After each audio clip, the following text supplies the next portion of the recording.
कृषि विधेयकों का कई राजनीतिक दल और कुछ राज्यों के किसान जमकर विरोध कर रहे हैं। हालांकि इन सब के बीच यह विधेयक बीते गुरुवार को लोकसभा से और उसके बाद रविवार को राज्यसभा से पारित हो गया। दोनों सदनों से मंजूरी मिलने के बाद अब यह राष्ट्रपति रामनाथ कोविंद के पास जाएगा। राष्ट्रपति इस पर अपनी सहमति देते हुए हस्ताक्षर करेंगे, जिसके बाद यह कानून का रूप ले लेगा। इसके बाद गजट नोटिफिकेशन जारी कर इसे अमल में लाया जाएगा। बावजूद इसके पंजाब और हरियाणा के साथ साथ पश्चिम उत्तर प्रदेश में कुछ जगहों पर किसान और राजनीतिक दल इनका विरोध अब भी कर रहे हैं। विशेषज्ञों की माने तो किसान इन कृषि विधेयकों को लेकर असमंजस की स्थिति में है। दावा किया जा रहा है कि विधेयकों से जुड़े कुछ मुद्दों को लेकर किसान आशंकित हैं, जिसका स्पष्ट तौर पर जवाब उन्हें नहीं मिल रहा। हालांकि केंद्र सरकार ने इस बारे में विभिन्न माध्यमों से काफी कुछ स्पष्ट करने की कोशिश की है, मगर किसान इससे संतुष्ट नहीं है। हालांकि विरोध के बीच इन विधेयकों के समर्थन में भी कुछ राज्य के किसान आगे आए हैं। क्या कॉर्पोरेट घराने की नीतियां हावी होंगी? केंद्र सरकार का कहना है कि कृषि विधेयक किसान के हित के लिए है। इससे देश का हर किसान सशक्त बनेगा। दूसरी ओर विपक्षी दल और लाखों किसान यह सोचकर आशंकित हैं कि इस कानून के लागू होने से देश का किसान कॉर्पोरेट घरानों की नीतियों पर निर्भर हो जाएगा। वैसे ज्यादातर किसान इस पूरे मामले के राजनीतिकरण से भी परेशान हैं। वह चाहते हैं कि सरकार खुद आगे आए और उनकी आशंकाओं को दूर करे। साथ ही यह भी बताए कि ये विधेयक उन्हें सशक्त बनाने में कैसे मददगार साबित होंगे। किसानों का व्यापारियों से संपर्क कैसे होगा? जिन विधेयकों को लेकर किसान और राजनीतिक दल विरोध कर रहे हैं, उसमें कृषि उपज व्यापार और वाणिज्य यानी कि संवर्धन और सुविधा विधेयक 2020 और कृषक यानी कि सशक्तिकरण एवं संरक्षण कीमत आश्वासन समझौता और कृषि सेवा पर करार विधेयक 2020 शामिल है। इसमें कृषि उपज व्यापार और वाणिज्य यानी कि संवर्धन और सुविधा विधेयक 2020 के तहत किसान या व्यापारी अपनी उपज को मंडी के बाहर भी अन्य माध्यमों से आसानी से खरीद या बेच सकेंगे। इन विधेयकों के तहत किसान अपनी फसल का व्यापार अपने गृह राज्य में या फिर देश के दूसरे अन्य राज्यों में कहीं भी कर सकेंगे।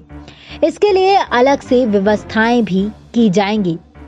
यही नहीं, किसानों को मंडियों के साथ साथ व्यापार क्षेत्र में farm gate, warehouse, cold storage, processing unit पर भी फसल बेचने की आजादी होगी। बिचौलिए को दूर किया जाए, इसके लिए किसानों से प्रोसेसरों, निर्यातकों, संगठित रिटेलरों के बीच सीधा संबंध स्थापित किया जाएगा। चूंकि भारत में छोटे किसानों की संख्या अधिक है, इसमें करीब 85% किसानों के पास 2 हेक्टेयर से भी कम कृषि योग्य भूमि है। इसलिए उन्हें बड़े खरीदारों, व्यापारियों से बात करने में परेशानी होती थी। ऐसे में ये किसान या तो बड़े किसानों या फिर बिचौलियों पर निर्भर होते थे। इससे उन्हें कई तरह की परेशानियों का सामना करना पड़ता था। साथ ही अक्सर फसल के सही दाम सही समय पर नहीं मिलते थे। इन विधेयकों के लागू होने के बाद हर छोटा बड़ा किसान आसानी से सही व्यापारी तक अपनी फसल बेच सकेगा।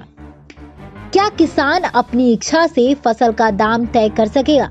इसके अलावा कृषक यानी कि सशक्तिकरण एवं संरक्षण कीमत आश्वासन समझौता और कृषि सेवा पर करार विधेयक के जरिए किसान कहीं भी व्यापारियों, कंपनियों, प्रसंस्करण इकाइयों और निर्यातकों से सीधे जुड़ेगा। यह कृषि करार के माध्यम से बुवाई से पहले ही किसान को उपज के दाम निर्धारित करने और बुवाई से पहले किसान को उचित मूल्य का आश्वासन देता है। किसान को व्यापारियों से अनुबंध में पूर्ण स्वतंत्रता रहेगी। वह अपनी इच्छा के अनुसार दाम तय कर फसल बेचेगा। देश में करीब 10,000 कृषक उत्पादक समूह बनाए जा रहे हैं। ये एफपीओ छोटे किसानों को जोड़कर उनकी फसल को बाजार में उचित लाभ दिलाने में मददगार साबित होंगे। केंद्र सरकार ने कई बार आश्वस्त किया है कि नए विधेयकों में न्यूनतम समर्थन मूल्य यानी कि एमएसपी को नहीं हटाया गया है। प्रधानमंत्री नरेंद्र मोदी भी कई बार इसको लेकर ऐलान कर चुके हैं कि एमएसपी को खत्म नहीं किया जा रहा है। हालांकि किसान बाहर की मंडियों को फसल की कीमत तय करने की अनुमति देने को लेकर अब भी आशंकित है। किसानों के इन चिंताओं के बीच कुछ राज्यों की सरकारें, विशेष रूप से पंजाब और हरियाणा सरकार, इस बात को लेकर आशंकित है कि यदि किसानों की फसल सीधे व्यापारी खरीदेंगे तो उन्हें मंडियों में मिलने वाले टैक्स का नुकसान होगा।